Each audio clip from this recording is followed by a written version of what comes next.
जय हिंद फ्रेंड्स, कैसे हैं आप लोग। आई होप आप लोग अच्छे होंगे और मस्त होंगे। आज मैं मैथ में क्लास 10 का दूसरा चैप्टर पढ़ाने वाला हूं। मैंने पहला चैप्टर पूरा कंप्लीट करा दिया है, यानी उसका कॉन्सेप्ट क्या था। पहला चैप्टर का यानी वास्तविक संख्याएं, ठीक है, परिमेय क्या होती हैं, अपरिमेय क्या होती हैं, भाज्य क्या होती हैं, अभाज्य क्या होती हैं, और प्रश्नावली 1.1 और प्रश्नावली 1.2 मैंने पूरा कंप्लीट करा दिया है, यानी वास्तविक संख्याएं चैप्टर कंप्लीट हो चुका है। आज के इस वीडियो में दूसरा चैप्टर स्टार्ट करने वाले हैं। दूसरे चैप्टर का नाम है बहुपद यानी पॉलिनोमियल्स।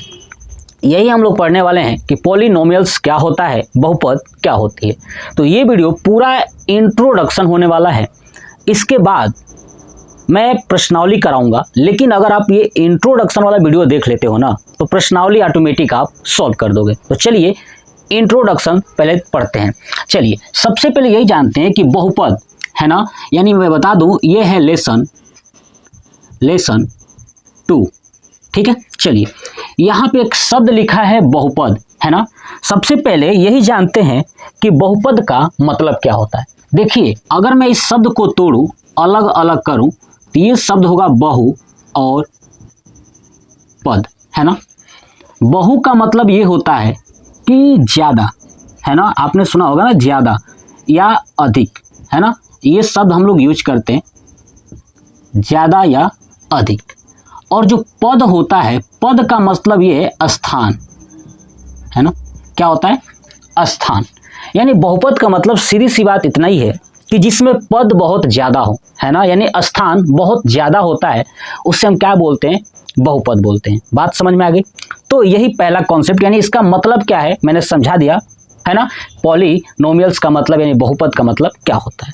चलिए अब हम लोग दूसरा कॉन्सेप्ट ये जानते हैं कि जो ये बहुपद है, ठीक है, बहुपद बनता किससे है ना। बहुपद बनता किससे है, तो मैं बताऊं दूसरा कॉन्सेप्ट यही है कि जो बहुपद बनता है ना, वो बीजीय व्यंजक से बनता है। किससे? बीजीय व्यंजक से क्या बन जाता है? बहुपद बनता है, ठीक है। अब समझते हैं कि ये बीजीय व्यंजक क्या है। तो देखिए बीजीय व्यंजक है ना, बीजीय व्यंजक जो है कि ऐसा व्यंजक, क्या चीज? ऐसा व्यंजक जो चर व अचर दोनों को मिलाकर बनाया जाता है ना। यानी बीजीय व्यंजक यानी बहुपद क्या होता है कि ऐसा व्यंजक जो चर व अचर दोनों को मिलाकर बनाया जाता है। क्या किया जाता है? बनाया जाता है। ये बात समझ में आ गई, बनाया जाता है। जैसे एग्जाम्पल समझिए, एग्जाम्पल, ठीक है। लेकिन एग्जाम्पल समझने से पहले मैं एक चीज समझाऊं कि आखिर में चर क्या है और अचर क्या है। बात समझ में आ गई। तो चलिए इधर समझते हैं चर। देखिए चर क्या है ना, कि जितने भी अल्फाबेट हैं, है ना,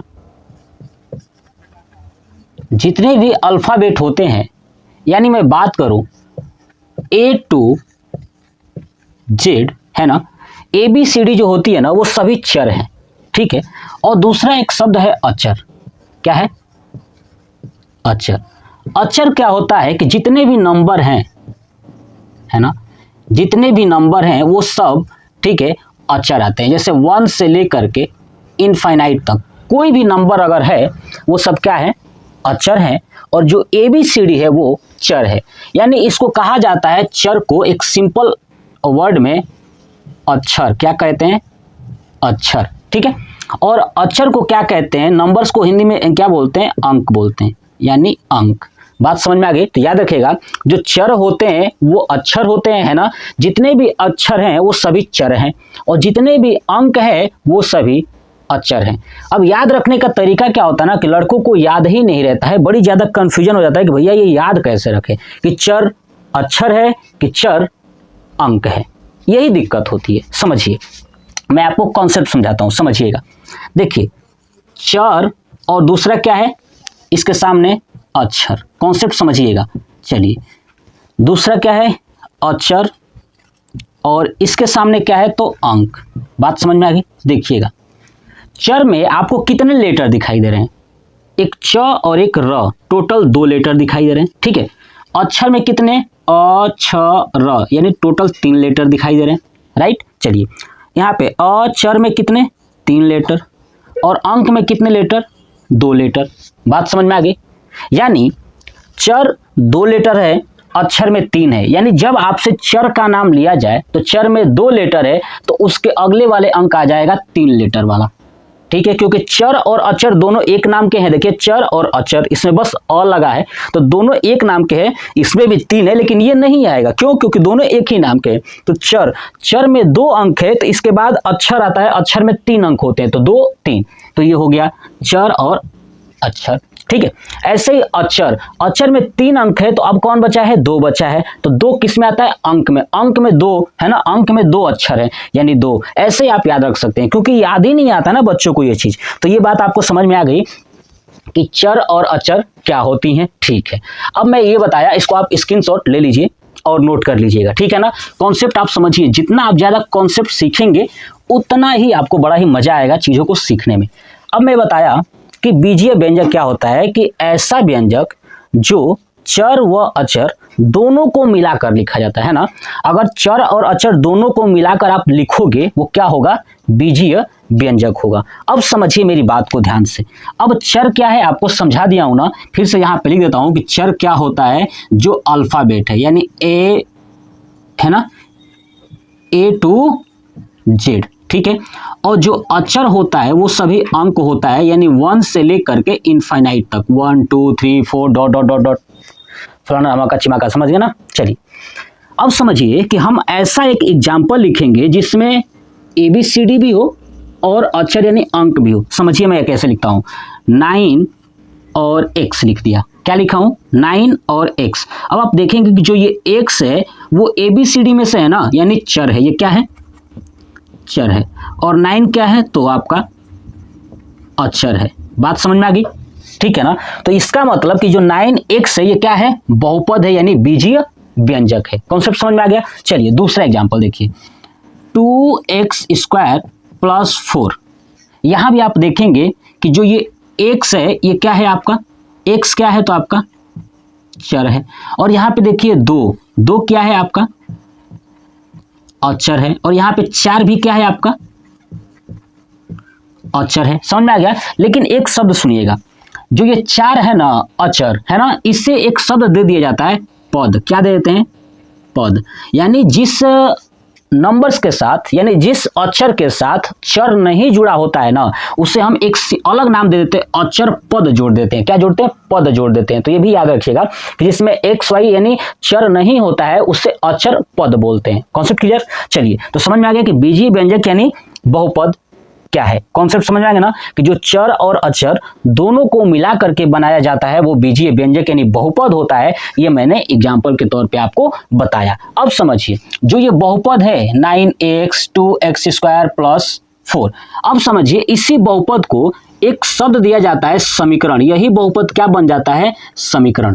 क्या बनता है, समीकरण। जैसे मान लीजिए कि 2x² लिखा हुआ है +4, ठीक है। 2x² + 4 ये क्या है तो बहुपद है। ये क्या है, बहुपद है। लेकिन मैं इसके बराबर लगाने के बाद कोई यहाँ पे संख्या लिख दूं, क्या कर दूं, कोई भी संख्या लिख दूं, ठीक है। तो ये जो बनेगा ना, ये बन जाएगा आपका समीकरण। क्या बन जाएगा, समीकरण। समझिए मतलब कि अगर मैं बराबर लगाकर कोई संख्या नहीं लिखाऊं, यानी 0 भी नहीं लिखाऊं, 1 भी नहीं लिखाऊं, 2 भी नहीं लिखाऊं, कुछ भी नहीं लिखाऊं, मतलब बराबर है ही नहीं, इसका मतलब कि वो बहुपद है। लेकिन जैसे मैं बराबर लगाकर कोई संख्या लिख दूं, 0 लिख दूं, चाहे 1 लिख दूं, चाहे 2 लिख दूं, कुछ भी लिख दूं, वो बन जाता है समीकरण। कॉन्सेप्ट समझिए। जैसे आप बताइए कि बहुपद है कि समीकरण है, आप पहचानिएगा। मैं लिखता हूं 9x² + 6x³ + 2। अब बताइए ये क्या है, बहुपद है या समीकरण है। तो तो आप कहेंगे कि सर बराबर तो कहीं इसमें लगा ही नहीं है, है ना। जब बराबर है ही नहीं, इसका मतलब कि ये बहुपद है। क्या है ये? बहुपद है। बात समझ में आ गई? क्या है ये? बहुपद है। लेकिन अगर इसी चीज को ऐसे लिख दिया जाए 9x² plus 6x³ plus 2 equal to 0, या कोई 0 के जगह पे कोई और संख्या लगा दिया जाए, ये जो कहा जाएगा इसको बोलेंगे समीकरण। क्या बोलेंगे? समीकरण। आप कॉपी पे नोट करते चलिएगा। मैं जो एक एक चीज आपको चीजें सिखा रहा हूं ना, ये बहुत ही ज्यादा जरूरी है। तो कॉन्सेप्ट क्लियर हुआ? चलिए, तो ये आप नोट कर लिए होंगे। अब मैं इसे रफ करता हूं। अब हम लोग देखते हैं कि बहुपद की पहचान क्या है ना। बहुपद को आप पहचानोगे कैसे, है ना। यही दूसरा पॉइंट से ही देखते हैं कि बहुपद की पहचान क्या है। ठीक है, तो चलिए दूसरा कॉन्सेप्ट देखते हैं, बहुपद की पहचान। तो मैं लिखता हूं बहुपद की पहचान, है ना। बहुपद को पहचानेंगे कैसे? तो देखिए, बहुपद तो समझ में आ गया ना कि जिसमें चर और अचर दोनों शामिल होते हैं वो बहुपद होता है।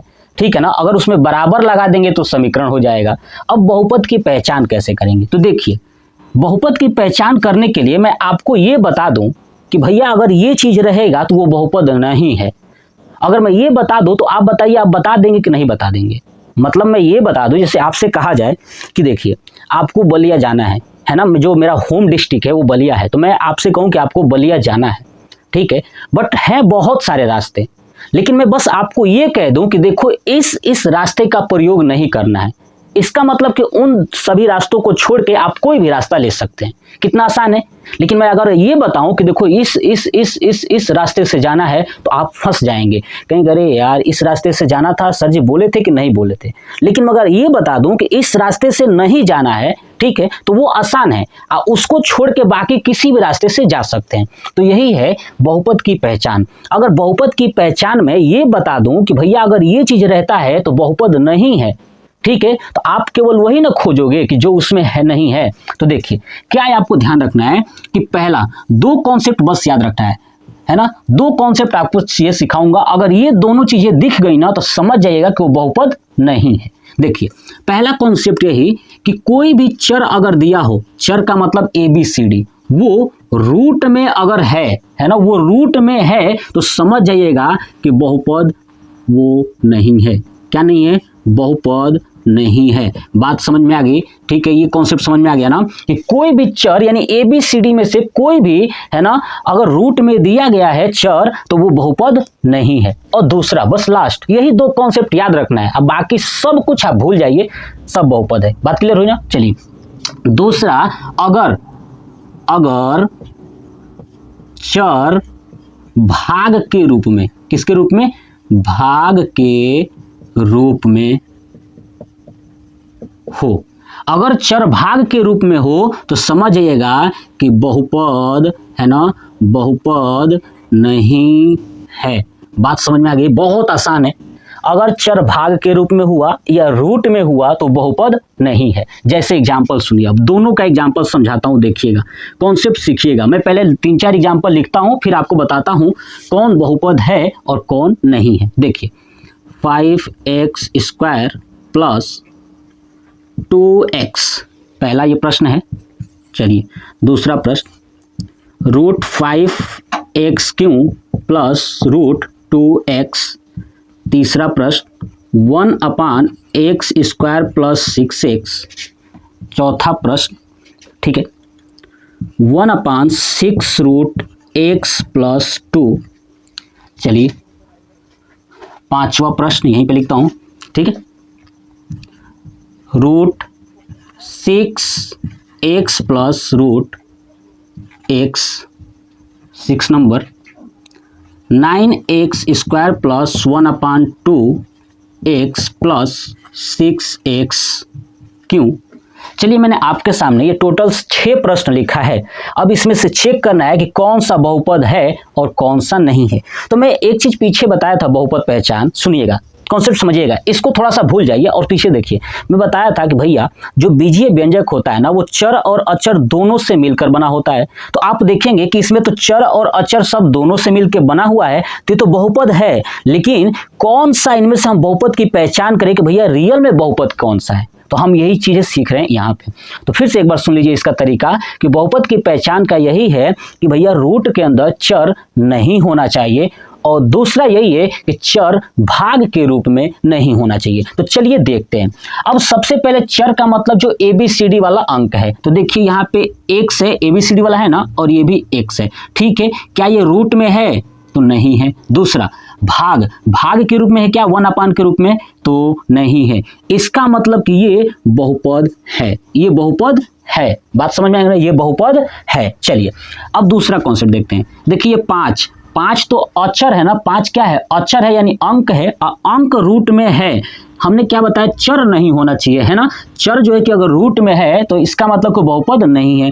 तो ये देखिए अंक है, चर खोजिए, चर यहाँ पे है और यहाँ पे है, ये क्या रूट में है?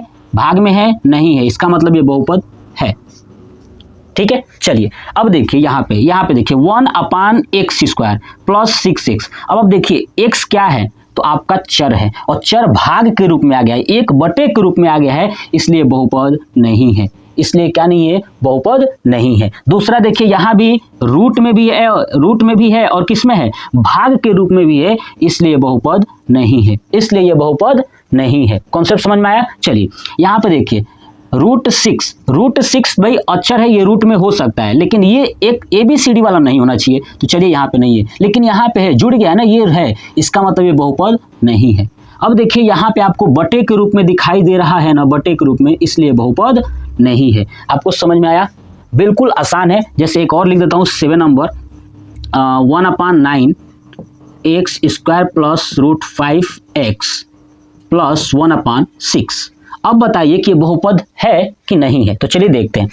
ये अंक है 1/9, यानी ये तो चर है नहीं, ये तो क्या है? अचर है। ये हो सकता है लेकिन चर नहीं होना चाहिए, चर भाग के रूप में और रूट में नहीं होना चाहिए। देखिए ये x², ये रूट में नहीं है और भाग में भी नहीं है। चलिए ये x रूट में नहीं है और भाग में भी नहीं है, बाकी इसका मतलब क्या है? ये बहुपद है, ये बहुपद है। तो बहुपद की पहचान ऐसे करना है। समझ में आ गया? बहुपद पहचानना बड़ी आसान है। आपको बता दूं कि बोर्ड एग्जाम में, ध्यान रखिएगा, बोर्ड एग्जाम में, ठीक है, बोर्ड एग्जाम में ये बहुविकल्पीय प्रश्न में, यानी ऑब्जेक्टिव जो प्रश्न होते हैं ना, उसमें पूछा जाता है कि ये इनमें से कौन सा बहुपद है और कौन सा बहुपद नहीं है। तो आप इसे नोट कर लीजिए, स्क्रीनशॉट ले लीजिए और 2026 के लिए आप लग जाइए।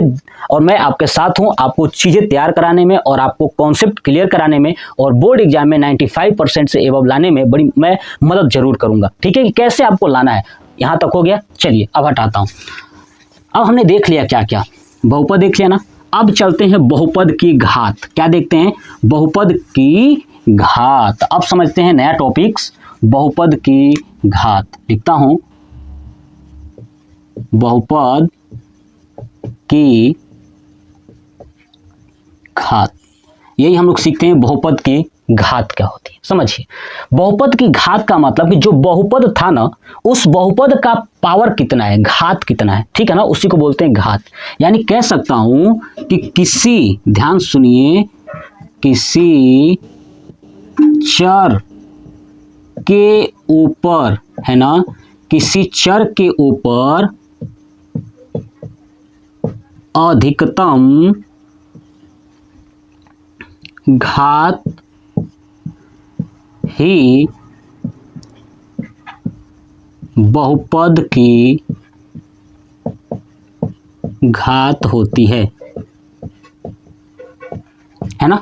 यानी कोई चर है, चर के ऊपर जो अधिकतम घात होगा ना, वही बहुपद की घात होती है। बात समझ में आ गया? कोई भी चर हो, चर समझ में आ ही गया है, ABCD वाला, उसके ऊपर अधिकतम घात कितना है, वही बहुपद की घात होती है। तो जो बहुपद की घात होती है वो 3 टाइप्स की होती है। एक रैखिक, क्या होता है? एक रैखिक बहुपद, है ना, कॉन्सेप्ट समझिएगा, ठीक है ना, रैखिक बहुपद। दूसरा होता है आपका द्विघात, है ना, द्विघात बहुपद, ठीक है। तीसरा होता है त्रिघात बहुपद। ये तीन बहुपद आपको जानना है। देखिए रैखिक बहुपद क्या होती है? ऐसा बहुपद जिसके चर के घात एक हो। ध्यान सुनिए, ऐसा बहुपद जिसके चर का घात एक होता है वो रैखिक होती है। लिखते चलिएगा ध्यान से। द्विघात में आपने शब्द देखा द्वि, इसका मतलब कि ऐसा बहुपद जिसके चर का घात 2 हो और त्रिघात में 3 हो। कॉन्सेप्ट क्लियर हो गया? चलिए अब एग्जाम्पल लिखता हूं, देखिएगा 9x + 2। अब बताइए x क्या है? चर है ना, x क्या है? चर है। अब बताइए इस x के ऊपर कितना घात है? तो 1 है ना, x का पावर 1 है, इसलिए ये जो बहुपद है ये है रैखिक बहुपद। क्या है? रैखिक बहुपद। ऐसे एग्जाम्पल और देखिए 3x, ये कौन सा बहुपद है? रैखिक बहुपद। Concept clear? चलिए अब द्विघात बहुपद जिसका पावर 2 हो। एग्जाम्पल देखिए 2x² + 5।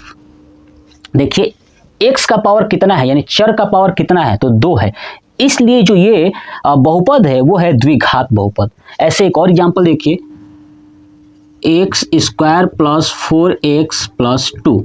अब आप देखिए इस पूरे बहुपद में है ना, ये पूरा एक जो बहुपद है, ये बहुपद में सबसे बड़ा पावर किसका है? x के पावर 2। तो इसका मतलब जो ये बहुपद है वो कौन सा है? द्विघात बहुपद। आप गलती ये ना करिएगा कि भैया यहाँ पे x के पावर 2 है और यहाँ पे x के पावर 1 है तो आप ले लीजिएगा कि नहीं 1 वाला। नहीं, जो सबसे बड़ा होता है ना वही आगे होता है। जैसे घर में ना दादाजी की चलती है, दादाजी के जाने के बाद पापा की चलती है, पापा के जाने के बाद आपकी चलती है और आपके जाने के बाद समझ गए ना किसकी चलती है?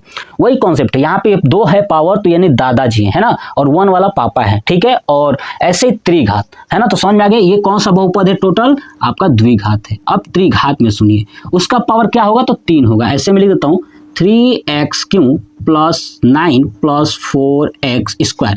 ठीक है, देखिए यहाँ पे द्विघात भी है और 3 वाला भी है ना, इसमें 2 भी है और 3 भी है, तो 3 सबसे बड़ा है ना, इसलिए जो ये पूरा बहुपद है वो कौन सा है? त्रिघात बहुपद। क्या है वो? त्रिघात बहुपद। यानी आपको समझ में आ गया कि जो बहुपद की घात होती हैं वो कैसे ज्ञात करना होता है। Concept clear? चलिए इसका आप स्क्रीनशॉट ले लीजिए। अब हम लोग नया टॉपिक्स पढ़ते हैं कि बहुपद के शून्यक। क्या पढ़ेंगे? बहुपद के शून्यक। चलिए इसे हरफ कर दूं, आप नोट कर लीजिएगा। चलिए अब हम लोग नया टॉपिक्स पढ़ते हैं बहुपद के शून्यक। देखिए बहुपद है ना, बहुपद के शून्यक। ठीक है, अब समझिए कि बहुपद के शून्यक क्या होता है। सपोज करिए, ध्यान से सुनिएगा, ध्यान से सुनिएगा कि बहुपद के शून्यक क्या है। मैं एक बहुपद लिख लेता हूं 6x + 3। मैंने एक बहुपद लिखा है ना। अब ये कौन सा बहुपद है आपको पता है ना? रैखिक बहुपद है। तो ये मैंने बहुपद लिख लिया। अब समझते हैं कि बहुपद के शून्यक क्या है। तो देखिए कोई भी बहुपद हो, ध्यान सुनिए, कोई भी बहुपद हो, उस बहुपद में जो चर होता है, इसमें चर क्या है? तो x है। कोई भी बहुपद हो, उस बहुपद में अगर कोई चर है, उस चर का मान ऐसा रखा जाए कि पूरे बहुपद को शून्य कर दे। पूरे बहुपद को क्या कर दे? शून्य कर दे। ध्यान से एक बार फिर से सुनिएगा कि अगर कोई बहुपद है, उस बहुपद में चर होगा ना, उस चर का मान ऐसा रखा जाए, है ना, चर का मान ऐसा रखा जाए ताकि ये पूरा बहुपद क्या हो जाए? शून्य हो जाए। ठीक है, तो वही बहुपद के शून्यक होते हैं। अब बात आती है, सोचिए यहाँ पे जो ये x है ना, मैं बोलूं कि इस x का मान ऐसा बताइए कि मैं यहाँ पे रखूं तो फिर इसको सॉल्व करने पे क्या आ जाए? तो 0 आ जाए। अब समझिए कि मैं अपने मन से x का मान रखता हूं और आपको दिखाता हूं। समझिएगा, मैं x के जगह पे रख देता हूं, क्या रखता हूं? -1/2 रख देता हूं। क्या रखता हूं? x के जगह पे -1/2 + 3 रखा ना। देखिए 2 3 6, 3 को -1 से गुणा करेंगे तो -3, ये है प्लस और ये है 3। अब इसको करेंगे तो क्या आएगा? 0 आएगा। मतलब कि x के जगह पे मैं क्या रखा हूं? -1/2। यानी ये वाला जो शून्यक है ना, ठीक है, ये x का मान इस बहुपद में रखने पर इस बहुपद को क्या कर दे रहा है? शून्य कर दे रहा है। यही तो है बहुपद का शून्यक। लेकिन आप कहेंगे कि सर आपने निकाला कैसे कि x बराबर -1/2 होगा। तो चलिए मैं समझा देता हूँ।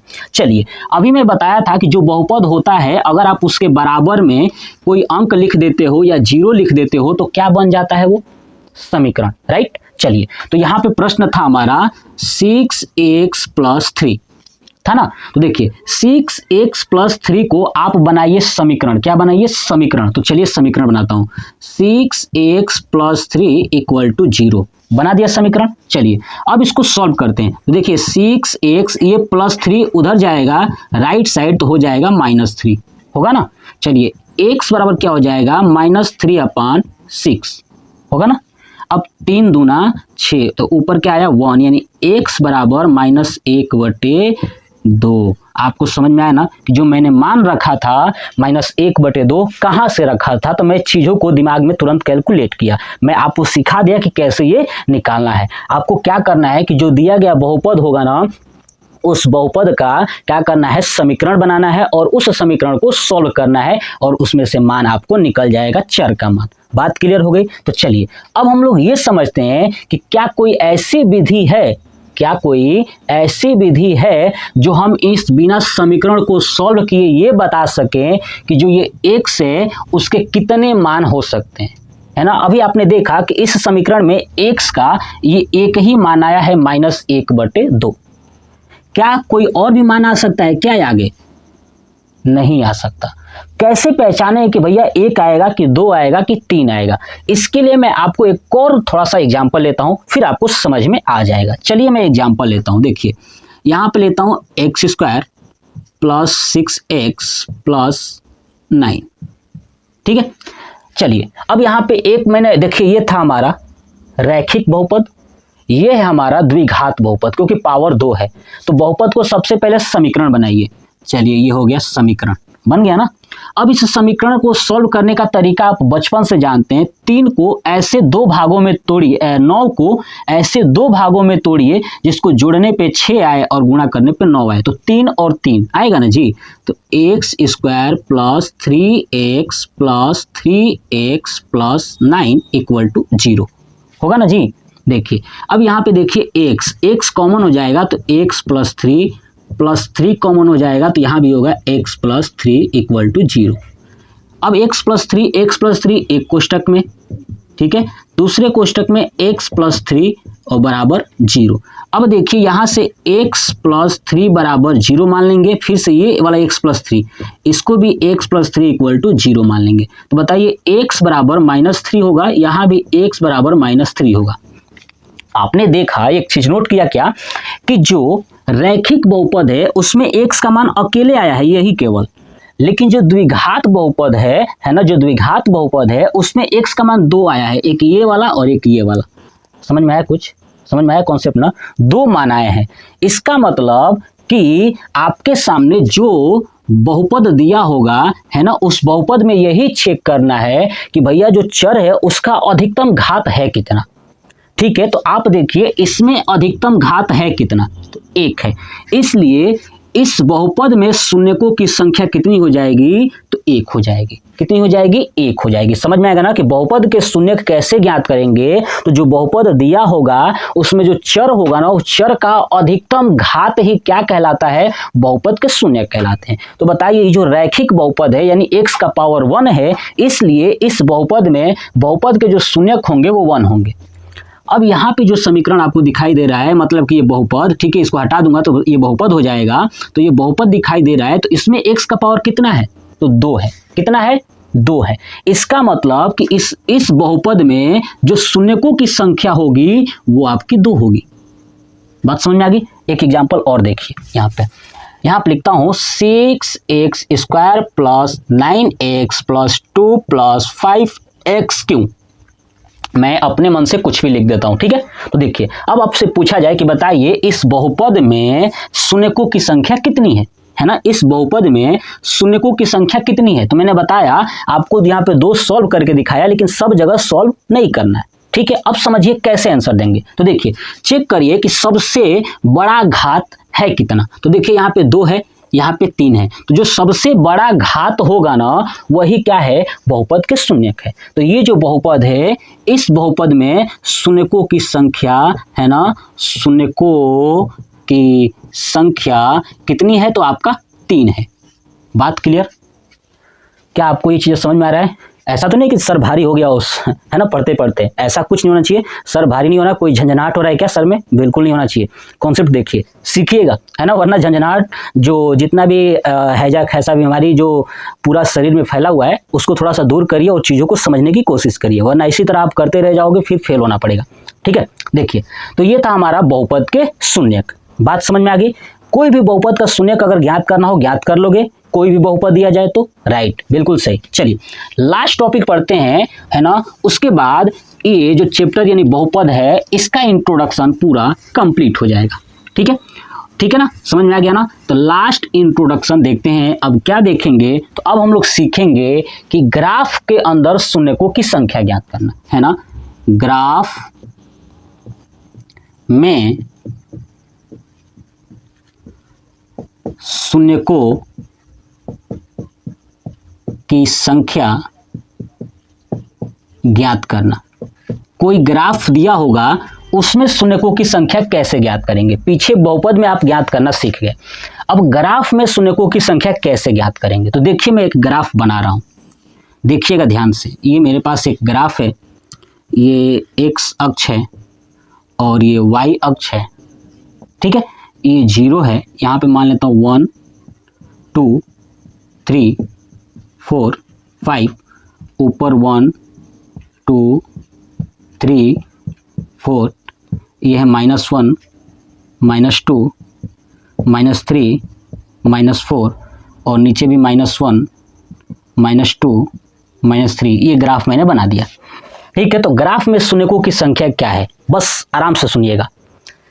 मैं जो भी इसमें ग्राफ बनाऊंगा, है ना, जो भी इसमें ग्राफ बनाऊंगा वो ग्राफ एक्स अक्ष को, ध्यान सुनिए, एक्स अक्ष को जितने जगह पर कट करेगी उतने जगह को गिन देंगे, वही शून्यकों की संख्या हो जाएगी। फिर से समझिएगा, कोई झंझनाहट नहीं होना चाहिए।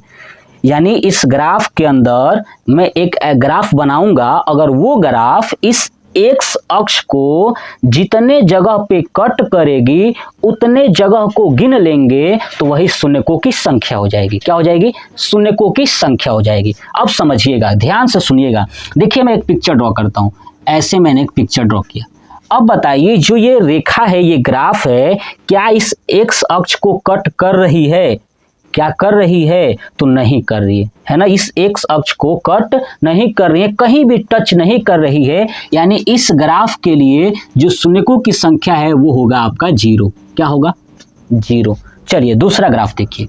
दूसरा ग्राफ मैं ऐसे बना दूं, दिख रहा है आपको? अब बताइए ये दूसरे ग्राफ में शून्यकों की संख्या कितनी है? तो मैं बताया था कि अगर ग्राफ एक्स अक्ष को कट करेगा और जितनी जगहों पर कट करेगा उन जगहों को गिन देंगे, वही हो जाएगा शून्यकों की संख्या। अब देखिए ये जो लाइन मैंने खींचा यहाँ पे कट किया है ना, और कितने जगह पे? सिर्फ इस एक्स अक्ष को एक जगह ही कट किया है, इसलिए इसकी शून्यकों की संख्या 1 होगी। वाई वाले को नहीं गिनना है, ध्यान रखिएगा, वाई वाले को नहीं गिनना है। Concept clear? चलिए एक और पिक्चर ड्रॉ करता हूं, इस वाले पिक्चर को थोड़ा हटाता हूं, चीजें आप समझिएगा। अब बताइएगा आपकी इसमें क्या होगी। देखिए मैंने ऐसे ड्रॉ कर दिया। अब आप बताइए कि इसमें शून्यकों की संख्या कितनी होगी। तो आप देखेंगे ये जो पिक्चर बना है वो y को कट किया है, x को नहीं किया है, इसलिए शून्यकों की संख्या 0 होगी। ठीक है, चलिए समझ में आ गया ना। अब चलिए दूसरा दिखाता हूं और बना के। ऐसे अगर मैं बना दूं, भैया ऐसे बना दो, ऐसे बनाते हैं, ऐसे। ठीक है, देखिए ऐसे बना दिया। अब आप देखेंगे कि यहाँ पे कट किया है ना, यहाँ पे कट किया है, इसलिए शून्यकों की संख्या 1 हो जाएगी। एक ही जगह कट किया है ना, एक्स अक्ष को कट भी किया है। ठीक है, यही चीज वाई को नहीं कट करना चाहिए। अब दूसरा ऐसे देखिए, ऐसे मैंने बना दिया। अब ये मैंने ड्रॉ कर दिया, तो बताइए इसमें शून्यकों की संख्या कितनी होगी। तो देखिए गिनते हैं, यहाँ पे कट किया है ना, 1, यहाँ पे 2, यहाँ पे 3, यहाँ पे 4, यहाँ पे 5 और यहाँ पे 6। दिख रहा ना, केवल एक्स अक्ष को 6 जगहों पे कट किया है, इसलिए इस ग्राफ में जो शून्यकों की संख्या हो जाएगी वो कितनी हो जाएंगी? तो 6 हो जाएंगी। कितनी हो जाएंगी? तो 6 हो जाएगी। आई थिंक आपको ये चीज़ें समझ में आ गया ना। चलिए एक और मैं पिक्चर बनाता हूँ अलग से, और उसमें बताइएगा कि शून्यकों की संख्या कितनी होगी। आप बताइएगा, फिर मैं भी बताऊँगा, ठीक है। चलिए देखिए, तो ये ग्राफ रहा आपके सामने, ये है ग्राफ, ठीक है। अब यहाँ पे मैं ड्रॉ करता हूँ, देखिएगा, देखिए अब मैं यहाँ पे ड्रॉ करता हूँ। अब बताइए इसमें शून्यकों की संख्या कितनी है। तो आप देखिएगा एक्स अक्ष को काटना चाहिए, ये है आपका एक्स अक्ष, है ना। देखिए कहाँ कट कर रहा है, यहीं पे कट कर रहा है, और कहीं कट कर रहा है क्या, कहीं नहीं कट कर रहा है, यहीं पे कट कर रहा है। यानी इतनी बड़ी पिक्चर में शून्यकों की संख्या कितनी है, तो आपका 1 है। कितनी है, 1 है। कॉन्सेप्ट क्लियर हुआ। आई थिंक झंझनाहट पनपनाहट हो रहा है, कुछ नहीं ना, समझ में आ गया। ये पूरा कंप्लीट हो गया। बहुपद का शून्य ज्ञात करना सिखा दिया मैंने, ग्राफ का शून्य ज्ञात करना सिखा दिया। अब आप इस बेस पे प्रश्नावली 2.1 पूरा कंप्लीट कर लोगे, ठीक है। अगर नहीं कर पाओगे तो नेक्स्ट वीडियो में मैं प्रश्नावली 2.1 कंप्लीट कराऊंगा, उसके बाद प्रश्नावली 2.2 कंप्लीट कराऊंगा। तो ये पूरा कॉन्सेप्ट क्लियर हो गया। आप जरूर देखिएगा, दोस्तों को शेयर करिए ताकि वो लोग भी जुड़ें और अपना बेहतरीन जो प्रिपरेशन है बोर्ड एग्जाम के लिए, आने वाले जो 2026 का जो बोर्ड एग्जाम होगा उसमें आप अगर सफलता पाना चाहते हैं तो आपको अजय स्टडी चैनल ज्वाइन करना ही पड़ेगा। तो ज्वाइन कर लीजिएगा। ये वीडियो कैसा लगा कमेंट बॉक्स में कमेंट करके जरूर बताइएगा। जय हिंद।